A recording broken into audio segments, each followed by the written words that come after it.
வணக்கம் நேரே விஷன் 9 டிவிக்காக நான் உங்கள் லக்ஷ்மி நாராயணன். இப்போ நம்ம பார்க்க போது வார ராசி பலன் 2ஆம் தேதியிலேருந்து 8ஆம் தேதி வரை எப்படி இருக்க போதான்னு பார்க்க போகிறோம். ஸோ எப்போதுமே சொல்கிறதாங்க, லக்னத்துக்கு பாருங்கள்.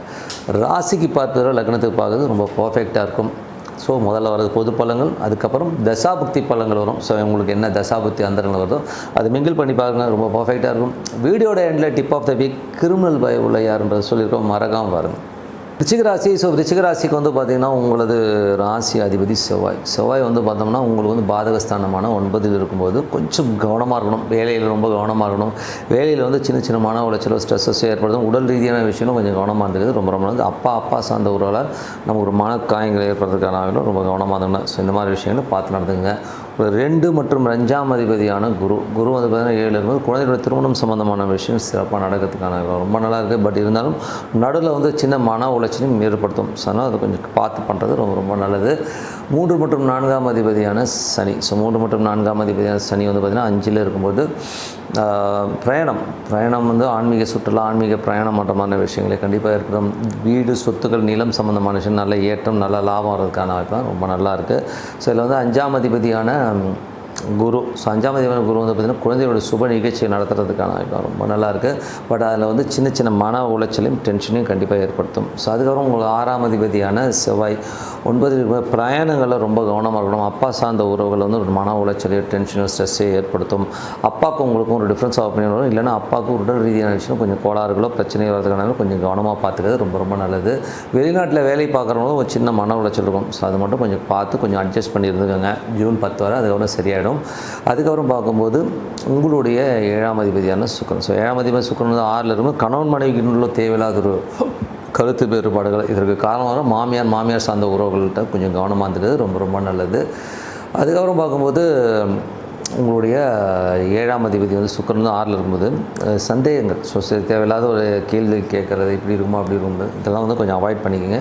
இதனால் தூக்கம் கெடும். அதனால் கொஞ்சம் பார்த்துருந்தது ரொம்ப ரொம்ப நல்லது. 8ஆம் அதிபதியான புதனும் உங்களுக்கு 7 இருக்கும்போது கொஞ்சம் பார்த்து நண்பர்கள் மேலேயும் நமக்கு ஒரு ஸ்ட்ரெஸ்ஸோ டென்ஷனோ வரும். நண்பர்கள் விஷயங்களும் கொஞ்சம் கவனமாக இருந்துக்குங்க. அதுக்கப்புறம் 9ஆம் அதிபதி சந்திரன் வந்து சிறப்பான லாபம், நல்ல விஷயங்கள்லாம் கூட நிறைய பிரயாணம் மட்டமான விஷயங்களை கண்டிப்பாக கொடுத்துரும். அதில் வந்து பார்த்திங்கன்னா 10ஆம் அதிபதி. ஸோ 10ஆம் அதிபதியான சூரியன். ஸோ 10ஆம் அதிபதி சூரியன் வந்து பார்த்திங்கன்னா உங்களுக்கு வந்து 7ல் இருக்கும் தொழில் ரீதியான விஷயங்கள், நல்ல ஏற்றங்கள், நல்ல லாபங்கள், அடுத்த கட்டத்துக்கு முன்னேறதுக்கான வாய்ப்பு ரொம்ப நல்லாயிருக்கு. ஸோ 11ஆம் அதிபதி புதனும் பார்த்திங்கன்னா உங்களுக்கு வந்து இப்போ வந்து 7ல் இருக்கும்பொழுது அவர் 8ஆம் அதிபதியாக வரும்போது நண்பர்கள் விஷயங்கள் ரொம்ப கவனமாக இருக்கணும். ஸோ இதில் வந்து கணவன் மனைவி நடுவில் வந்து ஒரு பேராசையினால் வந்து ஒரு இவங்க அப்படி இருக்காங்க, நீ இல்லை, அந்த மாதிரி விஷயங்கள் கொடுத்து நமக்கு வந்து ஒரு ஸ்ட்ரெஸ்ஸை கொடுக்கறதுக்கான வாய்ப்பு ரொம்ப ரொம்ப கவனமாக இருக்கிறது காலகட்டமாக இருக்குது. பார்த்து நடந்துக்கணுங்க. அதுக்கப்புறம் வந்து ஒரு 12ஆம் அதிபதியான சுக்கிரன். 12ஆம் அதிபதியான சுக்கிரன் வந்து உங்களுக்கு வந்து இப்போ 6ல் இருக்கும்போது வேலை விஷயங்கள் நிறைய அலைச்சல்கள் கொடுக்கறதுக்கான வாய்ப்பு இருக்குது. அதனால் ஒரு சின்ன ஸ்ட்ரெஸ்ஸோ டென்ஷனோ இருக்கும், கொஞ்சம் கவனமாக இருந்துங்க. ஸோ இதுவரை பார்த்து பொது பலன்கள். இப்போ பார்த்து தசாபுக்தி பலன்கள். விருச்சிக லக்னமாக இருந்து சூரியன் தசாபுக்தி அந்த சூரியன் வந்து பார்த்திங்கன்னா உங்களுக்கு 7ல் இருக்கும்போது தொழில் ரீதியான விஷயம் நல்ல கான்டெக்ட், நல்ல ஒரு லாபம் வர்றதுக்கான வாய்ப்பு ரொம்ப நல்லாயிருக்கு. அடுத்த கட்டத்துக்கு முன்னேறதுக்கான வாய்ப்பும் ரொம்ப நல்லா இருக்குங்க. ஸோ துலா லக்னமாக இருந்து சந்திரன் தசாபுக்தினா சந்திரன் வந்து பார்த்திங்கன்னா சிறப்பான லாபங்கள், நல்ல விஷயங்களும் கண்டிப்பாக ஏற்படுத்தும். தொழில் ரீதியான விஷயங்கள் நல்ல மாற்றங்கள் வர்றதுக்கான வாய்ப்பு ரொம்ப சூப்பராக இருங்க. விருச்சிக லக்னமாக இருந்து செவ்வாய் தசாபுக்தினா செவ்வாய் வந்து 9ல் வந்து நீச்சமான தந்தை சார்ந்த உறவுகளால் நமக்கு காயங்கள் ஏற்படும், கொஞ்சம் கவனமாக வரணும். வெளிநாட்டிலும் சின்ன சின்ன மன உளைச்சல் இருக்கும். ஒரு பெரிய படிக்கணும்னு நினச்சவங்க வந்து சின்னதாக வந்து ஒரு மிஸ்கைடோ ஒரு கன்ஃபியூஷனோ வரும். கொஞ்சம் பார்த்து பொறுமையாக டிசிஷன் எடுங்க. விருச்சிக லக்னமாக இருந்து ராகு தசாபுக்தினா ராகு வந்து பார்த்திங்கன்னா இப்போ வந்து உங்களுக்கு 4ல் இருக்காருங்க. ஸோ அம்மா சார்ந்த உறவுகளும் சின்ன ஸ்ட்ரெஸ்ஸோ டென்ஷன் வரும். பட் இருந்தாலும் எல்லாமே சரியாயிடும். அதுக்கப்புறம் அம்மாவுக்கு வர வேண்டிய ஒரு பணம் சம்மந்தமான விஷயம்லாம் சிறப்பாக வர்றதுக்கான ரொம்ப நல்லாயிருக்கு.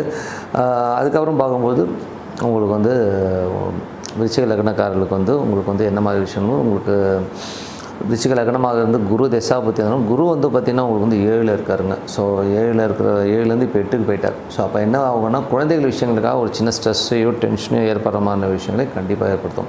அதனால் கொஞ்சம் குழந்தைகள் விஷயங்களை வந்து ரொம்ப கவனமாக பார்த்துக்கிறது ரொம்ப ரொம்ப நல்லது. விருச்சிக லக்னமாக வந்து சனி தசாபுக்தி அந்தரங்கள். சனி வந்து பார்த்திங்கன்னா இப்போ உங்களுக்கு வந்து 5ல் இருக்காருங்க. ஸோ 5ல் வந்து பார்த்திங்கன்னா 3ஆம் அதிபதி 4ஆம் அதிபதி 5ல் இருக்கும்போது ஒரு முயற்சிகள் வந்து பெரிய வெற்றிகள் வர்றதுக்கான ரொம்ப நல்லாயிருக்கு. ஸோ 4ஆம் அதிபதி வந்து பார்த்திங்கன்னா தாயாரோடைய சம்மந்தமான விஷயம் நல்ல லாபங்கள் வர்றது, நிலபுலங்கள் நல்ல லாபம் வர மாதிரி விஷயங்கள் ரொம்ப நல்லா இருக்குது. விருச்சிக லக்னமாக வந்து புதன் தசாபுத்தி எந்திரங்கள். புதன் வந்து பார்த்திங்கன்னா உங்களுக்கு 7 இருக்கும்போது 8ஆம் அதிபதி 7 இருக்கும்போது கணவன் மனைவிக்கு நடுவில் வந்து சின்ன சின்ன கருத்து வேறுபாடு, டென்ஷன், ஸ்ட்ரெஸ்ஸஸ் வர மாதிரியான விஷயம் இருக்குன்னா ரொம்ப ரொம்ப கவனம். விருச்சிக லக்னமாக இருந்து கேது தசாபுத்தி, கேது வந்து சூரியனுடைய சாதத்தில் வந்து தொழில் ரீதியான விஷயங்கள், பெரிய லாபம் சம்மந்தமான விஷயங்கள் நோக்கி போவீங்க. ஸோ அதில் வந்து புதிய அக்ரிமெண்ட், புதிய விஷயங்கள்லாம் கற்றுப்பீங்க. ஸோ எல்லாமே ரொம்ப சிறப்பாக இருக்கும். ஆனால் சின்ன சின்ன ஒரு ஸ்ட்ரெஸ்ஸஸோ டென்ஷனோ கொடுப்போம், கண்டிப்பாக கொடுக்கும். ஏன்னா புதனும் போது சின்னதாக ஒரு புத்தி தடுமாற்றம் கொடுக்கறதுக்கான ரொம்ப கவனமாக இருந்தது, ரொம்ப ரொம்ப நல்லதுங்க. ஏன்னா வந்து புதனுடைய விஷயங்கள், கேது வந்து பார்த்தீங்கன்னா சூரியனுடைய இருந்து அது புதன் எல்லாமே சம்மந்தப்படும். அந்த மாதிரி விஷயங்களை கொடுத்துரும், கொஞ்சம் கவனமாக இருக்கணும். தொழில் ரீதியான விஷயங்கள் வந்து கடன் வாங்குறமான விஷயங்களை கண்டிப்பாக ஏற்படுத்தும். விருச்சிக லக்னமாக வந்து சுக்கிர தசாபுத்தி வந்துடும். சுக்கிரன் வந்து பார்த்திங்கன்னா உங்களுக்கு வந்து 6ல் இருக்காருங்க. ஸோ அது வந்து பார்த்திங்கன்னா 7ஆம் அதிபதி 6ல் கணவன் மனைவிக்குள்ள சின்ன சின்ன ஸ்ட்ரெஸ்ஸையோ மன பாதிப்புகளோ ஒரு டென்ஷனையும் ஏற்படுத்தும். ஸோ கொஞ்சம் பார்த்துருந்தது ரொம்ப நல்லதுங்க. ஸோ என்னை பொறுத்தவரைக்கும் நல்ல ஒரு பிரார்த்தனை, அமைதியாக ஒரு இடத்துல உட்காந்து இப்போ ஒரு ஈஸ்வரன் வழிபாடு பண்ணி ஒவ்வொன்று வச்சோடனையும் மனசார பிரார்த்தனை பண்ணுங்கள். கண்டிப்பாக அடுத்த லெவல் போகிறதுக்கான ரொம்ப சிறப்பாக இருக்கும். Week so tip of the வீக்கில் இப்போ நம்ம பார்க்க போகிறது யார் கிரிமினல் பயப்படைங்க. ஸோ ஏன்னா வந்து நிறைய கிரிமினல்ஸ் வந்து நம்மளோட பேசுவார்கள், பழகுவார்கள். இவங்களை வந்து நம்ம எப்படி ஐடென்டிஃபை பண்ணுறது அப்படிங்கிற ஒரு விஷயந்தான். ஸோ இதில் வந்து முதல்ல வந்து கர்ணம். ஸோ கர்ணமில் வந்து சகுனி கர்ணம்னு ஒரு கர்ணம் இருக்குங்க.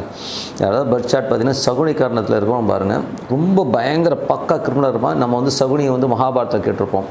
ஸோ அந்த மாதிரி ஒரு கேரக்டரைசேஷன் தான் இந்த சகுனி கர்ணம். ஸோ நான் சகுனி கர்ணத்தில் பார்த்தவங்க நிறைய பேரை பார்த்துருக்கேன். அவங்கள எப்படி ஐடென்டிஃபை பண்ணுறது அப்படின்னா ரொம்ப சிம்பிளுங்க.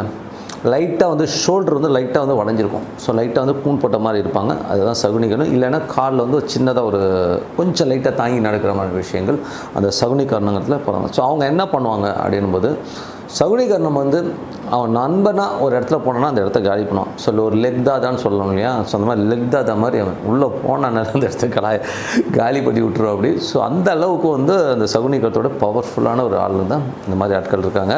இதில் வந்து எப்படின்னா இந்த ஷோல்டர் வளையிறது பார்த்திங்கன்னா இப்போ ஒரு பிரபல நடிகர் இருக்கார், அவர் பேர் வேண்டாம், பட் இருந்தாலும் சொல்கிறேன், அவர் பார்த்தீங்கன்னா கொஞ்சம் ஒல்லியாக இருக்கிறவர் தான். இந்த சைடு ப்ரொஃபைல் பார்த்திங்கன்னா லைட்டாக வளைஞ்ச மாதிரி இருக்கும். சரி, நீங்கள் அவர் லைஃப் எடுத்து பாருங்கள். அவர் லைஃப்பில் வந்து அவர் கால் வச்ச இடம்லாம் எப்படி எப்படிலாம் போயிருக்குங்கிறது வந்து சினிமா உலகமே சொல்லும். ஸோ அந்த அளவுக்கு வந்து இந்த மாதிரி ஒரு நடிகர். ஸோ அவரும் சகுனிகரணம் தான். ஸோ இவங்களை வந்து எப்படி யூட்டிலைஸ் பண்ணலாம் அப்படின்னும் போது, இந்த மாதிரி ஆளுங்க வந்து ஒரு கட்ட பஞ்சாயத்து, ஒரு லிட்டிகேஷன் ப்ராப்பர்ட்டி இருக்குன்னு வைங்களேன், அதெல்லாம் உள்ளே பூந்தானே இவனை மாதிரி உடைக்க முடியாது. அவ்வளோ பக்கா உடைச்சி கிளியர் பண்ணி விட்ருவாங்க. லிட்டிகேஷன் ப்ராப்பர்ட்டியாக இருக்கட்டும், ஒரு லிட்டிகேஷனாக ஒரு பிரச்சனையை சால்வ் பண்ணி இவங்க வந்து சூப்பர் கில்லடிங்க. ஸோ இவங்க வந்து சகுனிகரணம் ஆளுங்கள் வந்து என்ன மாதிரி ப்ரொஃபஷன் பண்ணால், ஒரு கிரிமினல் லாயராக பண்ணோன்னா அடி அட்டகாசமாக நிறைய பணம் பண்ணுவாங்க. அதே மாதிரி வந்து ஒரு கட்ட பஞ்சாயத்து, ஒரு பெரிய இந்த மாதிரி விஷயங்கள்லாம் சூப்பராக இருப்பாங்க. ஒரு பெரிய ஆளுக்கு கைத்தடியாக இருந்தாங்கன்னா செம்மையாக வேலை செய்வாங்க. ஸோ அந்த மாதிரி ஒரு கிரிமினல்ஸ் தான் சகுனி கர்ணத்தில் பிறந்தவர்கள். ஸோ சகுனி கர்ணத்தில் சப்போஸ் நாம் சகுனி கர்ணத்தை பிறந்துட்டேன் சார்னா, நீங்கள் முதல்ல வந்து ஒரு கிரிமினல் லாயருக்கு படிங்க. இல்லைனா ஒரு லிட்டிகேஷன் ப்ராப்பர்ட்டிஸ் வந்து டீல் பண்ணுறது, லிட்டிகேஷனான ஒரு விஷயத்தை வந்து பார்க்குறது, பேசுகிறது, அந்த மாதிரி ப்ரொஃபஷன் போங்க, சூப்பராக ஒர்க் ஆகுங்க. ஸோ அது வந்து ரொம்ப சிறப்புங்க. நீங்கள் பாருங்கள், ஓகேங்களா. அந்த நடிகர் யாருன்னு நீங்கள் கமெண்ட்டில் போடுங்க, ஓகே. அது அப்புறம் ஒரு கிரிமினலான ஆள் யாருன்னா புதன். ஸோ புதன் வந்து பார்த்திங்கன்னா ரொம்ப பிரெயினிங்க. ஸோ அதுவும் வந்து சனி புதன் ரெண்டுமே ஒன்றா காம்பினேஷனாக இருந்து அதில் டிகிரி வருங்க. நீங்கள் டிகிரிஸ் பார்த்திங்கன்னா சனியோட டிகிரியை விட புதன் டிகிரி அதிகமாக இருக்கணும். ஸோ அந்த மாதிரி ஒரு அமைப்பில் இருக்கிறவங்க பார்த்திங்கன்னா செம கிரிமினலுங்க. அவனை மாதிரி ஒரு பக்கா கிரிமினல் பயப்படியே பார்க்கவே முடியாது. தோளில் கை போட்டு பேசுவான், நல்லா வந்து சிரிக்க பேசுவான். வா மச்சான் சாப்பிட்லாம், அங்கே போகலான்னு ஜாலியாக இருப்பான். ஆனால் அப்படியே கத்தியை ஏறிட்டு போயிடுவாங்க. ஸோ அந்த மாதிரி கல் தருகிற பாட்டிலாம் வந்து இந்த மாதிரி கேட்டு. ஸோ உதாரணத்துக்கு ஒரு இன்சிடென்ட் சொல்கிறேன் பாருங்கள். நான் ஒரு சேல்ஸ் ப்ரொஃபஷனில் இருக்குன்னு வச்சுக்கோமே. ஸோ எங்கள் சேல்ஸ் ப்ரொஃபஷன் வந்து ஒரு மேனேஜரு, நைட்டு பார்ட்டி நல்ல ஒரு எல்லாமே முடியுது. நைட்டில் வந்து கும்மாளமும் கூத்தம் அடிச்சுக்கிட்டு உன்ன மாதிரி யாருன்னா கட்டி பிடிச்சி எல்லாம் பேசி எல்லாம் சாப்பிட்டு காலையில் ஆஃபீஸ் வராரு. காலையில் ஆஃபீஸ் வரும். அந்த மேலதிகாரி வந்து யார் தண்ணி அடித்து செம்ம ஜாலியாக இருந்தவர் இவர் கூட. அடுத்த நாள் காலையில் வந்து இந்த ஆளுக்கு வந்து நீ வேலைக்கு வேணாம் அந்த போவான்னு சொல்லிட்டு பேப்பரை போடுறான். ஸோ அவன் சொல்கிறான், ஏன்டாடி மொதல் நாள் அவ்வளோ ஜாலியாக இருந்துடா அப்படின்னா, அது வேறு இது வேறுன்னு சொல்லுவான். ஸோ இதுதான் புதன். ஸோ புதனுங்கிற காரகத்துவம் வேறு என்னத்துக்கு வரும்னா பணம் பாருங்கள் எப்படி வேணால் மாட்டோம். அதே மாதிரி தான் பணம் வந்து பேப்பருங்கிறது வந்து புதன். ஸோ அதை வந்து கரெக்டாக யூஸ் பண்ணணும். அதே மாதிரி சொத்துக்களும் பார்த்திங்கன்னா ஒரு பேப்பர் டாக்குமெண்ட் தானே, அதுவும் புதன் தான் வரும். அதனால் புதன் அதிகமாக இருக்கிறவர்கள் இந்த டாக்குமெண்டேஷன் விஷயம் இதெல்லாம் விளையாடுவாங்க, பண விஷயத்தையும் பயங்கரமாக விளையாடுவாங்க. ஸோ இது மல்டிபிள் அண்டு ரொம்ப கிரிமினலான விஷயங்கள் பணத்தாலையும் சொத்தாலையும் வரதையும் நீங்கள் பார்த்துருக்கலாம். ஸோ அதனால் யாருடைய ஜாதகத்தில் அந்த சனி புதன், அதுவும் புதன் அதிகமான டிகிரி இருக்கணும், ஓகேங்களா, புதன் அதிகமான டிகிரி இருக்கணும், பக்கா கிரிமினல் பயப்படைங்க. சப்போஸ் சனி புதன் இருந்து சனி அதிகமான டிகிரி இருந்தால் நீங்கள் ஏமாந்துடுவீங்க, நீங்கள் ஏமாற்று பயப்படையாடுவீங்க. அதனால் வந்து ஒரு சனி அதிகமான டிகிரியாக இருந்தால் எந்த டெசிஷனும் நீங்கள் எடுக்காமல் இருக்கிறது ரொம்ப ரொம்ப நல்லதுங்க. ஸோ அதனால் வந்து சனி புதன் காம்பினேஷன் இருக்கிறவங்களை பற்றி சொல்லியிருக்கோம், சகுனி கர்ணத்தை பற்றி சொல்லியிருக்கோம். ஸோ இது வந்து எக்ஸலண்ட்டாக ஒர்க் ஆகும் பாருங்கள். ஸோ இன்னொரு நிகழ்ச்சி கண்டிப்பாக சூப்பராக இருப்பீங்க. ஸோ இந்த வாரம் சிறப்பான வாரமாக அமைய வாழ்த்துக்கள். உங்களிடம் விடைபெறுவது உங்கள் லக்ஷ்மி நாராயணன். எங்களுக்கு வந்து பார்த்திங்கன்னா ஒரு .com இருக்குது. ஸோ அது வந்து பார்த்திங்கன்னா masterlakshmi.com இருக்குங்க. ஸோ அதில் போய் பாருங்கள், சிறப்பான பலன். நன்றி, வணக்கம்.